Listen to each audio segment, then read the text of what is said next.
Trump প্রশাসন বাণিজ্য সমঝোতায় বিস্ময়কর অগ্রগতি অর্জন করেছে। অন্তত 10টি দেশের সঙ্গে বাণিজ্য চুক্তির দ্বারপ্রান্তে আমেরিকা।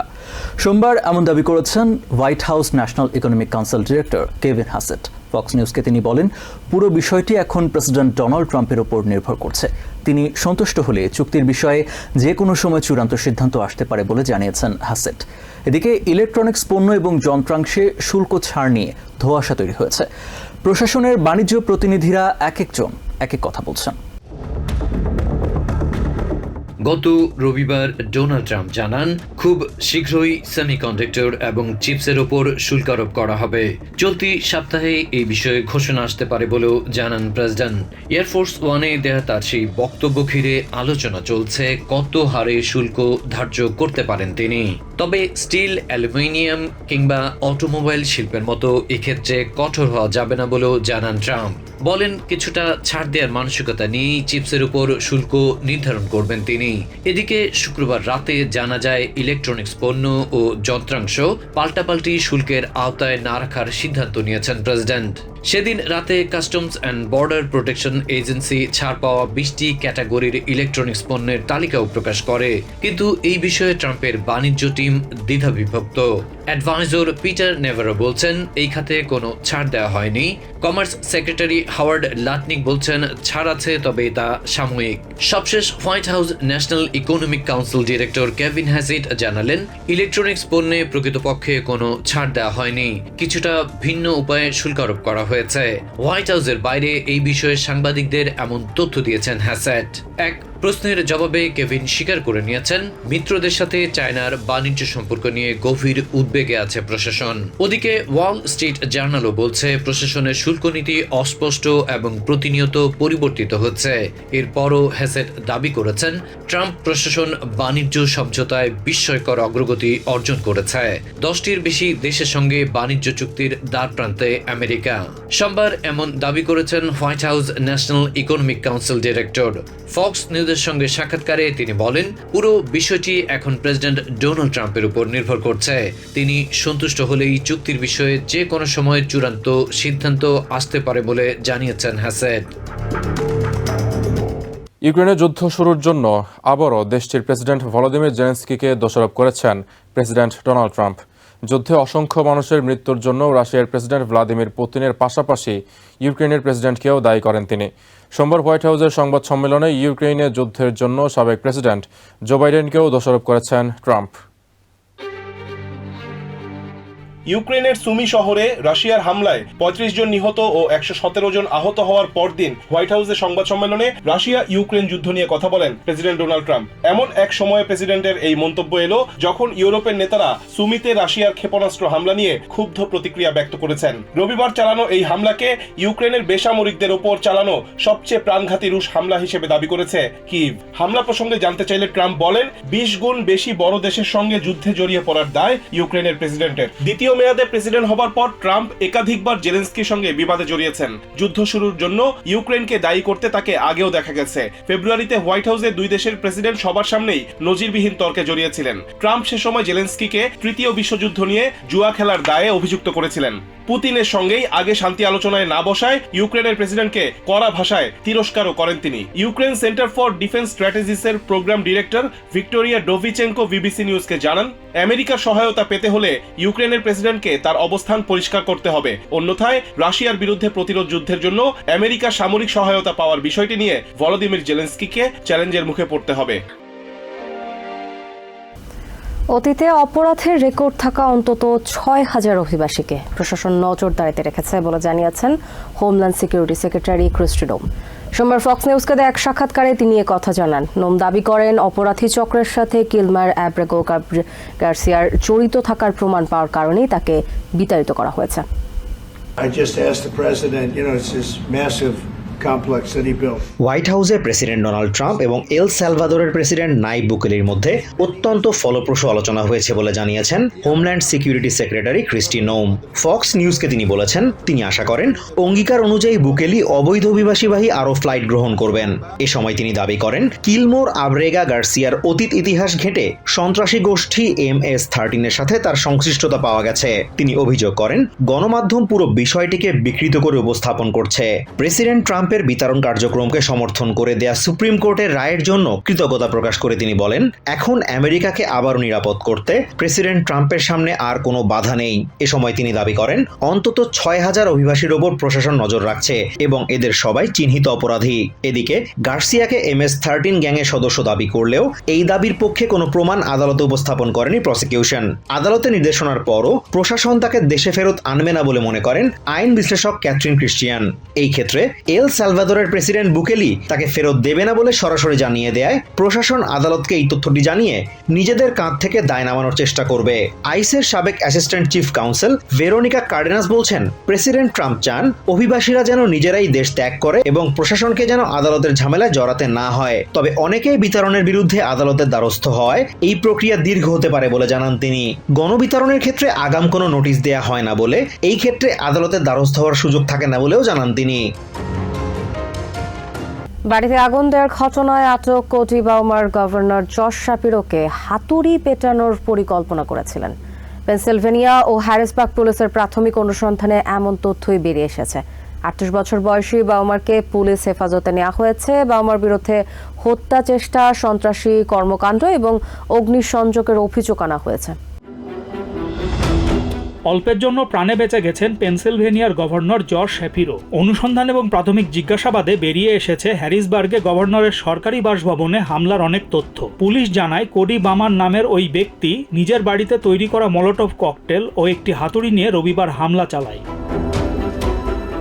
পুলিশ সূত্রে জানা গেছে, বামার গভর্নরের বাসভবনের বেষ্টনী পার করে কাঁচের জানালা ভেঙে প্রথমে পিয়ানো রুমে একটি মলোটভ ককটেল ছুঁড়ে দেয়। তারপর ভবনের ভেতরে ঢুকে ডাইনিং রুমে আগুন ধরিয়ে দিয়ে পালিয়ে যায় সে। সিসিটিভি ফুটেজে বামারের এমন অপরাধের প্রমাণ আছে বলেও জানায় পুলিশ। সরকারি এই বাসভবন পুড়িয়ে দেওয়ার পাশাপাশি শ্যাপিরোকে হাতুড়ি দিয়ে আক্রমণ করতে চেয়েছিলেন বামার। পুলিশ জানিয়েছে, হামলার সময় বাসভবনের উপরতলায় সপরিবারে ঘুমাচ্ছিলেন শ্যাপিরো। এক সংবাদ সম্মেলনে শ্যাপিরো বলেন, কারোর উপরই এর ধরনের হামলা গ্রহণযোগ্য নয়। শ্যাপিরো, তার স্ত্রী, 4 সন্তান এবং বাসস্থানে থাকা অতিথিরা প্রাণ নিয়ে পালাতে পারলেও অগ্নিকাণ্ডে সরকারি বাসভবনটি চরমভাবে ক্ষতিগ্রস্ত হয়েছে। প্রথমে পালানোর সিদ্ধান্ত নিলেও সোমবার পুলিশের কাছে আত্মসমর্পণ করে অভিযুক্ত বামার। জশ শ্যাপিরো ইহুদি ধর্মের অনুসারী। তদন্তকারীরা মনে করেন এটি হামলার মোটিভ হতেও পারে। জিজ্ঞাসাবাদের সময় পুলিশকে বামার জানায় শ্যাপিরোকে ঘৃণা করে সে। তবে আদালতে হাজিরা দেওয়ার সময় কেন সে শ্যাপিরোকে ঘৃণা করে এমন প্রশ্নের জবাবে নিরুত্তর থাকে বামার।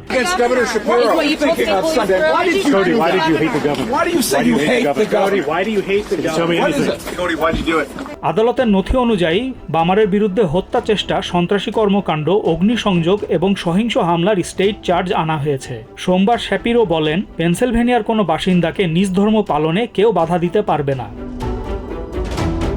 এদিকে অ্যান্টি ডেফেমেশন লীগের প্রধান নির্বাহী জোনাথন গ্রিনব্ল্যাট শ্যাপিরোর উপরে হওয়া এই হামলাকে সন্ত্রাসবাদ আখ্যা দিয়েছেন। তবে তিনি বলেন, এই আক্রমণকে হেট ক্রাইম বলতে হলে বামারের মোটিভ সম্পর্কে বিস্তারিত জানতে হবে। এবার সহিংস অপরাধে জড়িত দেশের নাগরিকদেরও এল সালভাদোরে পাঠানোর পরিকল্পনার কথা জানিয়েছেন প্রেসিডেন্ট ডোনাল্ড ট্রাম্প। সোমবার হোয়াইট হাউসে এল সালভাদোরের প্রেসিডেন্ট নাইব বুকেলের সঙ্গে বৈঠককালে এই কথা জানান তিনি।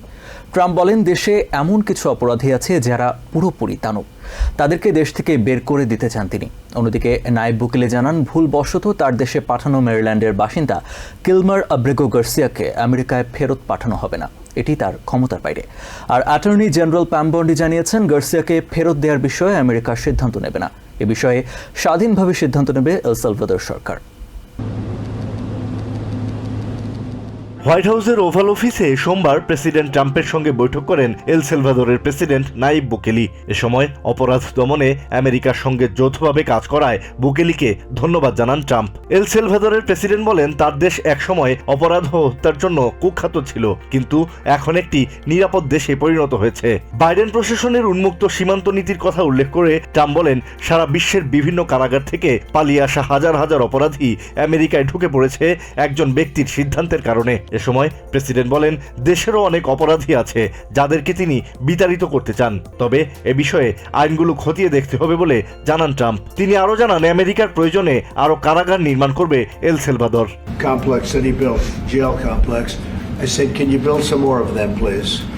As many as we can get out of our country that were allowed in here by incompetent Joe Biden. এল সেলভাদরে পাঠানো মেরিল্যান্ডের বাসিন্দা কিলমার আব্রেগো গার্সিয়াকে দেশে ফেরত আনার বিষয়ে সাংবাদিকদের এক প্রশ্নের জবাবে অ্যাটর্নি জেনারেল প্যাম বন্ডি দাবি করেন ওই ব্যক্তি অবৈধভাবে দেশে অবস্থান করছিলেন। He was illegally in our country. He had been illegally in our country. And in 2019, two courts, an immigration court and an appellate immigration court, ruled that he was a member of MS-13. গার্সিয়াকে ফেরত আনার বিষয়টি এল সেলভাদরের ওপর নির্ভর করছে দাবি করে বন্ডি বলেন তারা তাকে ফেরত দিলে আমেরিকা বিমানের ব্যবস্থা করতে পারে। That's up to El Salvador if they want to return him. That's not up to us. The Supreme Court ruled, President, that if, as El Salvador wants to return him, this is international matters, foreign affairs. এ সময় নাইব বুকেলির কাছে জানতে চাওয়া হয় তিনি গার্সিয়াকে ফেরত পাঠাবেন কিনা। The question is preposterous. How can I smuggle a terrorist into the United States? I don't have the power to return him to the United States. গার্সিয়ার মতো সন্ত্রাসীকে মুক্তি দেবেন না বলে জানান বাকেলি। Yeah, but I'm not releasing. I mean, we're not very fond of releasing terrorists into our country. I mean, we just turned the murder capital of the world into the safest country of the Western Hemisphere, and you want us to go back? অভিবাসী বিতরণ প্রসঙ্গ ছাড়াও আরো বিভিন্ন বিষয়ে কথা বলেন Trump. তিনি জানান নিকট ভবিষ্যতে ওষুধ আমদানির ওপর শুল্ক আরোপ করতে যাচ্ছেন যা দেশের ওষুধ শিল্পকে পুনরুজ্জীবিত করবে বলেও দাবি করেন তিনি। I have a timeline, not too distant future. We're doing it because we want to make our own drugs. ইরানের প্রসঙ্গে ট্রাম্প আবারও বলেন তিনি চান দেশটি আরো ধনী ও সমৃদ্ধ হোক কিন্তু কোনোভাবেই পারমাণবিক শক্তিধর হতে পারবে না তারা। And I'm not doing it for us, I'm doing it for the world. And these are radicalized people, and they cannot have a nuclear weapon. Does that include a potential strike on Iranian nuclear facilities? Of course it does. President Donald ট্রাম্পের অভিবাসী বিতরণ নীতির বিরুদ্ধে supreme কোর্টকে শক্তিশালী ভূমিকা নেওয়ার আহ্বান জানিয়েছেন এফবিআই সাবেক জেনারেল কাউন্সিল অ্যান্ড্রু ওয়াইসম্যান। এমএসএনবিসিকে তিনি দেশের নাগরিকদের এল সালভাদরে পাঠিয়ে দেওয়ার বিষয়ে প্রেসিডেন্ট ট্রাম্পের পরিকল্পনার সমালোচনা করেন। এদিকে সাবেক ফেডারেল বিচারক মাইকেল লুটিক বলেছেন নাগরিকদের অন্য কোথাও আটকে রাখার আদেশ দেয়া পুরোপুরি সংবিধান বিরোধী। শুধু অবৈধ অভিবাসী নয়, দেশের নাগরিকদের কেউ অপরাধে জড়িত থাকলে তাদেরও এল সালভাদরে আটকে রাখার পরিকল্পনার কথা জানিয়েছেন প্রেসিডেন্ট ডোনাল্ড ট্রাম্প। সোমবার এল সালভাদরের প্রেসিডেন্ট নাইব বুকেলির সঙ্গে বৈঠকে এমন পরিকল্পনার কথা জানিয়েছিলেন তিনি। দেশের প্রেসিডেন্ট হয়ে নাগরিকদের এভাবে অন্য কোনো দেশে পাঠিয়ে সেখানে আটকে রাখার আদেশ দেয়াকে পুরোপুরি অসাংবিধানিক মনে করেন সাবেক ফেডারেল বিচারক মাইকেল লুটিক। প্রেসিডেন্ট ট্রাম্পের অভিবাসন নীতি যেদিকে যাচ্ছে, দেশের নাগরিকদের সন্ত্রাসী গোষ্ঠীর সদস্য আখ্যায়িত করে যেভাবে বিতরণ করা হচ্ছে তা রুখতে সুপ্রিম কোর্টকে শক্তিশালী পদক্ষেপ নেওয়ার আহ্বান জানিয়েছেন জাস্টিস ডিপার্টমেন্টের সাবেক টপ প্রসিকিউটর অ্যান্ড্রু ওয়াইসম্যান। দেশের সংবিধান সমুন্নত রাখতে সব আদালতকে শক্ত ভূমিকা রাখার আহ্বান জানান তিনি। নিজ দেশের নাগরিকদের জন্য এল সালভাদরে বন্দি শিবির নির্মাণের কথা বলার পরেও প্রেসিডেন্টের পাশে থাকা কোনো কর্মকর্তা এর বিরোধিতা না করায় তীব্র প্রতিক্রিয়া জানিয়েছেন আইন বিশ্লেষক জুলিয়া এন্সলে। নাগরিকদের অন্য কোনো দেশে পাঠানোর হুঁশিয়ারিকে ভীতিকর আখ্যায়িত করেছেন সাবেক ডিস্ট্রিক্ট অ্যাটর্নি ক্যাথেরিন ক্রিস্টিয়ান। তিনি বলেন, নাগরিক তো দূরের কথা, দেশে বসবাসকারী অন্য কাউকেও আরেক দেশে পাঠিয়ে সেখানে তাকে আটকে রাখার অধিকার সরকারের নেই। দেশের সব স্যাংচুয়ারি শহরে আইসের অভিযান জোরদার করার হুঁশিয়ারি দিয়েছেন বর্ডার্সের টম হোম্যান। সোমবার ফক্স নিউজকে দেওয়া সাক্ষাৎকারে তিনি এই হুঁশিয়ারি দেন। চিহ্নিত অপরাধীদের মুক্ত করে দেওয়ার কারণে বৈধ বাসিন্দারা নিরাপত্তাহীন হয়ে পড়ছেন বলেও দাবি করেন হোম্যান। অন্যদিকে এল সালভাদর না চাইলে গার্সিয়াকে দেশে ফিরিয়ে আনা সম্ভব নয় বলেও জানান বর্ডার্সের। কুখ্যাত অপরাধী চক্র MS-13 এর সদস্য সন্দেহে এল সালভাদরের নাগরিক কিলমার আব্রেগো গার্সিয়াকে দেশ থেকে বহিষ্কারের ঘটনায় আদালতের সিদ্ধান্ত উপেক্ষা করছে ট্রাম্প প্রশাসন। এরপরেই হোয়াইট হাউসে প্রেসিডেন্ট ডোনাল্ড ট্রাম্পের সাথে এল সালভাদরের প্রেসিডেন্ট নাইব বুকেলির বৈঠক নতুন আলোচনার জন্ম দিয়েছে। এল সালভাদরের প্রেসিডেন্ট জানিয়েছেন তার দেশে পাঠানো মেরিল্যান্ডের বাসিন্দা কিলমার আব্রেগো গার্সিয়াকে আমেরিকায় ফেরত পাঠানো হবে না। বুকেলির এমন অবস্থানের প্রশংসা করে বর্ডার্সের টম হোম্যান বলেন, এল সালভাদরের প্রেসিডেন্ট সত্য মেনে নিয়েছেন। কোনো অপরাধীকে দেশে ফিরিয়ে আনতে গিয়ে সে দেশের আইনকে উপেক্ষা করার সুযোগ নেই বলেও জানান বর্ডারজার। বলেন, এল সালভাদর না চাইলে গার্সিয়াকে দেশে ফিরিয়ে আনা সম্ভব নয়। আইসের অভিযানে উল্লেখযোগ্য সংখ্যক অপরাধী আটক হওয়ায় সংঘবদ্ধ অপরাধের হার অনেকটাই কমে এসেছে বলে দাবি করেন টম হোমেন। স্যাংচুয়ারি স্টেট এবং সিটিগুলো ভয়ঙ্কর অপরাধীদের পক্ষে অবস্থান নিয়েছে অভিযোগ করে তিনি বলেন, সুনির্দিষ্ট অভিযোগে গ্রেফতার করার পরেও স্যাংচুয়ারি সিটি কর্তৃপক্ষ অপরাধীদের মুক্ত করে দেয় সেখানকার কমিউনিটির বাসিন্দারা নিরাপত্তাহীন হয়ে পড়েছেন। হোমেন বলেন, বাইডেন প্রশাসনের ছত্রছায়ায় থেকে একাধিক অপরাধের সাথে জড়িত ব্যক্তিরা অধিকারের নামে শান্তিপ্রিয় বাসিন্দাদের জীবন অতিষ্ঠ করে রাখতেন। হোমেন জানান, স্যাংচুয়ারি সিটিগুলো এখনো মনে করে অবৈধ অভিবাসীরা অপরাধ করলেও দেশে অবস্থান করার অধিকার রাখেন। এ সময় স্যাংচুয়ারি সিটিগুলোতে আইসের অভিযান জোরদারের হুঁশিয়ারি দেন তিনি। সমবেদনার নাম করে বিদেশি অপরাধীদের পক্ষে সাফাই গাওয়ার চেয়ে বিভ্রান্তিকর আর কিছুই হতে পারে না বলে জানান টম হোমেন। বলেন, ট্রাম্প প্রশাসন দেশের নিরাপত্তাকে সর্বোচ্চ গুরুত্ব দেয়। দেশের বৈধ নাগরিকদের নিরাপত্তা নিশ্চিত করতে বিদেশি অপরাধীদের ছাড় দেওয়া হবে না বলেও জানান বর্ডারজার। ট্রাম্প প্রশাসনের অনুরোধে ইহুদি বিদ্বেষ ও বৈষম্য মোকাবেলায় নিজেদের নীতিমালা পরিবর্তন করবে না হার্ভার্ড ইউনিভার্সিটি কর্তৃপক্ষ। সোমবার এক চিঠিতে আনুষ্ঠানিকভাবে প্রশাসনের অনুরোধ নাকচ করেছে বিশ্ববিদ্যালয়টি। চিঠিতে অভিযোগ করা হয়েছে, গত 15 মাসে শিক্ষার পরিবেশের উন্নয়নে বিশ্ববিদ্যালয় কর্তৃপক্ষ যেসব পদক্ষেপ নিয়েছে সেগুলো আমলে না নিয়েই প্রশাসন নীতিমালা পরিবর্তনের জন্য চাপ দেওয়ার চেষ্টা করছে। চিঠিতে আরও অভিযোগ করা হয়, নীতিমালার পরিবর্তনের জন্য প্রশাসন যে উদ্যোগ নিয়েছে তাতে নির্ধারিত প্রক্রিয়া অনুসরণ করা হয়নি। নীতিমালা পরিবর্তন সংক্রান্ত ট্রাম্প প্রশাসনের অনুরোধ সরাসরি নাকচ করে দিয়েছে ম্যাসাচুসেটসের কেমব্রিজ শহরে অবস্থিত হার্ভার্ড ইউনিভার্সিটি। দেশের প্রথম ইউনিভার্সিটি হিসেবে সরাসরি এই পথে হাঁটল হার্ভার্ড কর্তৃপক্ষ। সোমবার জেনারেল সার্ভিসেস অ্যাডমিনিস্ট্রেশনে পাঠানো এক চিঠিতে হার্ভার্ড কর্তৃপক্ষ জানায়, তারা বিশ্ববিদ্যালয়ের স্বাধীনতা এবং নিজেদের সাংবিধানিক অধিকার প্রশাসনের কাছে সমর্পণ করবে না। সেখানে আরও দাবি করা হয়েছে, হার্ভার্ড বা অন্য কোনো প্রাইভেট ইউনিভার্সিটি কর্তৃপক্ষ কোনোভাবেই ফেডারেল কর্তৃপক্ষের নিয়ন্ত্রণ মেনে নিতে পারে না।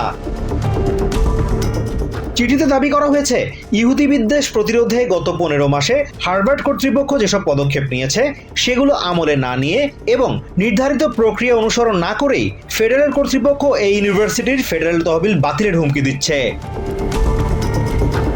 চিঠিটিতে সই করেছেন হার্ভার্ডের আইনজীবী রবার্ট কে হার। 2018 সালে তৎকালীন প্রেসিডেন্ট ডোনাল্ড ট্রাম্প হারকে ডিস্ট্রিক্ট অব মেরিল্যান্ডের অ্যাটর্নি হিসেবে নিয়োগ দেন। জো বাইডেনের গোপন নথির মামলার তদন্তও তিনি করেন। নির্বাচনী প্রচারে প্রেসিডেন্ট ট্রাম্প হুমকি দেন, যেসব ইউনিভার্সিটি সন্ত্রাসী তৈরি করবে সেগুলোর তহবিল বাতিল করা হবে। এরই পথ ধরে মার্চে ট্রাম্প প্রশাসন ইহুদি বিদ্বেষ এবং বর্ণ ও লিঙ্গ বৈষম্য প্রতিরোধে হার্ভার্ডের ব্যর্থতার অভিযোগ তুলে বেশ কয়েকটি নির্দেশনা সম্বলিত একটি চিঠি পাঠায়। এই বিষয়ে জানতে চাইলে হার্ভার্ড ল স্কুলের প্রফেসর নিকোলাস বোয়ি বলেন, তাদের এই পদক্ষেপ অন্য ইউনিভার্সিটিগুলোকেও এই অন্যায় পদক্ষেপের বিরুদ্ধে রুখে দাঁড়াতে উদ্বুদ্ধ করবে। শিক্ষা ও গবেষণার জন্য $9 বিলিয়ন ফেডারেল তহবিল পায় হার্ভার্ড ইউনিভার্সিটি। তবে এই বিপুল পরিমাণ অর্থের তোয়াক্কা না করে এমন সাহসী পদক্ষেপ নেয় হার্ভার্ডের প্রশংসা করেন জিন শিহান জাইন নামে এই বিশ্লেষক। তিনি বলেন, হার্ভার্ডের মতো ইউনিভার্সিটি যদি রুখে দাঁড়াতে না পারে অন্য কোনো ইউনিভার্সিটির পক্ষে তা সম্ভব নয়। তিনি মনে করেন দেশের অন্য ইউনিভার্সিটিগুলোরও এই পদক্ষেপ অনুসরণ করা উচিত।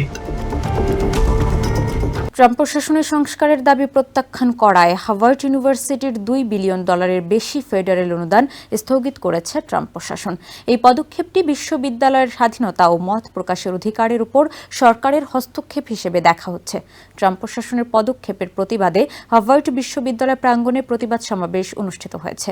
এই ধরনের হস্তক্ষেপকে নজিরবিহীন এবং ফেডারেল সরকারের এখতিয়ারের বাইরে বলে দাবি করেছে হার্ভার্ড কর্তৃপক্ষ। প্রেসিডেন্ট ডোনাল্ড ট্রাম্পের প্রশাসনের চাপে নতি স্বীকার না করে স্পষ্টভাবে নিজেদের অবস্থান জানিয়ে বিপাকে পড়তে হয়েছে হার্ভার্ড ইউনিভার্সিটি কর্তৃপক্ষকে। প্রতিষ্ঠানটির $2.2 বিলিয়ন ফেডারেল অনুদান এবং $60 মিলিয়ন চুক্তিভিত্তিক অর্থায়ন স্থগিত করেছে ট্রাম্প প্রশাসন। এর আগে প্রশাসনের পক্ষ থেকে বিশ্ববিদ্যালয়টির উপর যে রক্ষণশীল নিয়ন্ত্রণ আরোপের চেষ্টা করা হচ্ছিল তাকে অগ্রহণযোগ্য হস্তক্ষেপ বলে বর্ণনা করে হার্ভার্ড তা প্রত্যাখ্যান করেছে।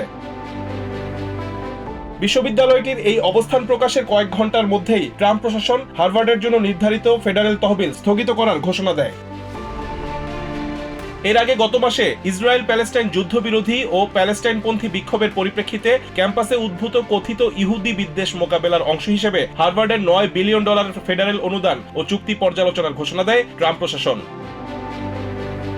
হার্ভার্ডের প্রেসিডেন্ট অ্যালান গার্বার খোলা এক চিঠিতে বলেন, সরকারের এই দাবি হার্ভার্ড সম্প্রদায়ের উপর নিয়ন্ত্রণ প্রতিষ্ঠার প্রচেষ্টা এবং একটি বেসরকারি জ্ঞান কেন্দ্রের মূল্যবোধ ও স্বাধীনতার প্রতি হুমকি। চিঠিতে আরো বলা হয়, এই চাহিদাগুলোর মধ্যে রয়েছে বিদেশি শিক্ষার্থীদের বিরুদ্ধে কোড লঙ্ঘনের অভিযোগ রিপোর্ট করা, বিশ্ববিদ্যালয় পরিচালনার কাঠামো ও নেতৃত্বে সংস্কার আনা, বৈচিত্র্য ও অন্তর্ভুক্তি বিষয়ক DEI কর্মসূচি বাতিল করা এবং বিদেশি শিক্ষার্থীদের জন্য নিয়োগ ও ভর্তি নীতিমালায় পরিবর্তন আনা। গার্বার বলেন, এই ধরনের হস্তক্ষেপ নজিরবিহীন এবং ফেডারেল সরকারের এখতিয়ারের বাইরে। তিনি আরো বলেন, কোন সরকার তা যে দলই হোক বেসরকারি বিশ্ববিদ্যালয়কে নির্দেশ দিতে পারে না তারা কি পড়াবে, কাকে ভর্তি বা নিয়োগ দেবে এবং কি নিয়ে গবেষণা বা অনুসন্ধান চালাবে। ট্রাম্প প্রশাসনের এই ধরনের পদক্ষেপ হার্ভার্ডের ক্ষেত্রেই প্রথম নয়। এর আগে গত মার্চ মাসে কলাম্বিয়া ইউনিভার্সিটির $400 মিলিয়ন অনুদান স্থগিত করা হয়েছিল। ট্রাম্প প্রশাসনের দাবি, ওই ক্যাম্পাসে নিরবিচ্ছিন্ন সহিংসতা, ভয়ভীতি ও ইহুদি বিদ্বেষমূলক হয়রানি চলছিল। এরই মধ্যে প্যালেস্টাইনপন্থী আন্দোলনে অংশ নেওয়া বেশ কয়েকজন বিদেশি শিক্ষার্থীর বিরুদ্ধে বহিষ্কারের প্রক্রিয়া শুরু হয়েছে এবং শত শত শিক্ষার্থীর ভিসা বাতিল করা হয়েছে।